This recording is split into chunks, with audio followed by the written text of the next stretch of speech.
Hi, let's talk today about JS promises, ES6 proxy, and TypeScript. If this is your first time here, you want to learn Frontend in JavaScript, start right now by subscribing and don't forget to turn on the subtitles.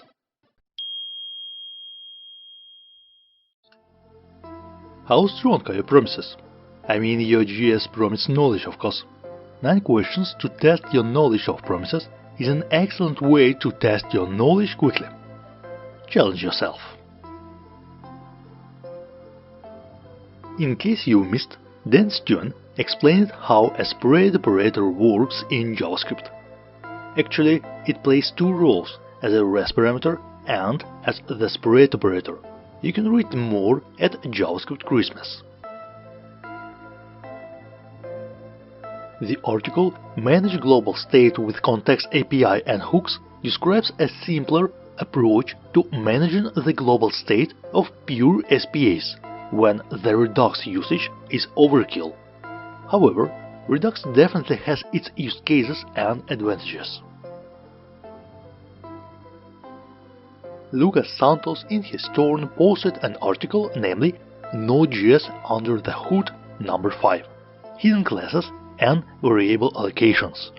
The author reveals the inner part of the JS virtual machine's work, how it handles adding or removing the object's properties.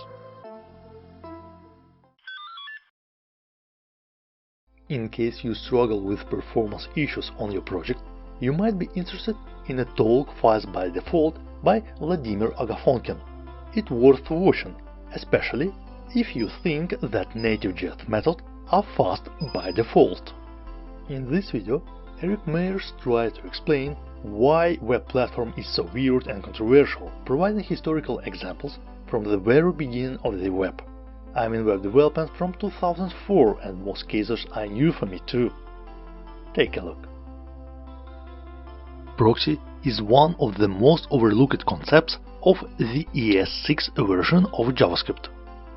In the tutorial Having Fun with ES6 Proxies, you can read useful applications for proxies and how they work. One more exciting article at LogRocket's blog is How to Write Concurrently Typed React Components with TypeScript by Pierre Borrelli.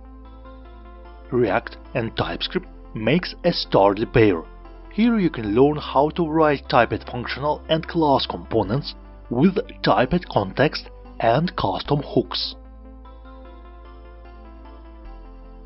One more article regarding this topic is When to Use Memo and Use Callback by Kenzie Dodds.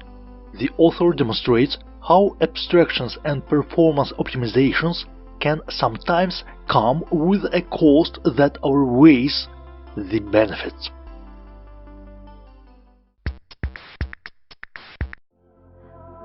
An icon button is a button that's merely an icon with no visible text. How to make that accessible?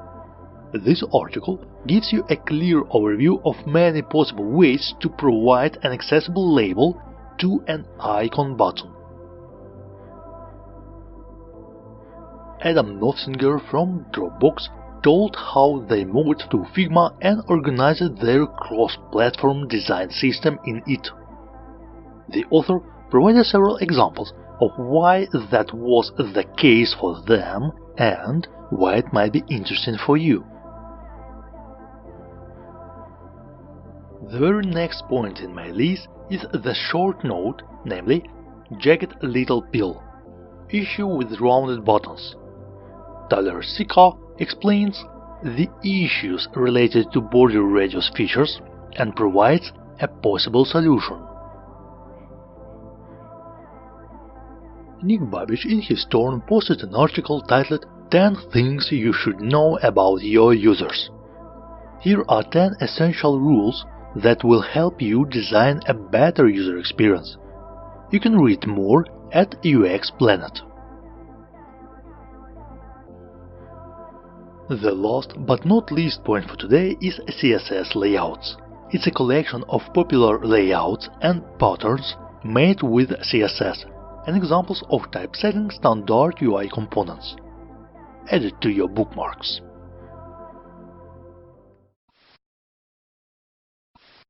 If you liked this video, give it a thumbs up, share it with your friends, subscribe to the channel and watch other episodes. Thanks for watching and stay curious.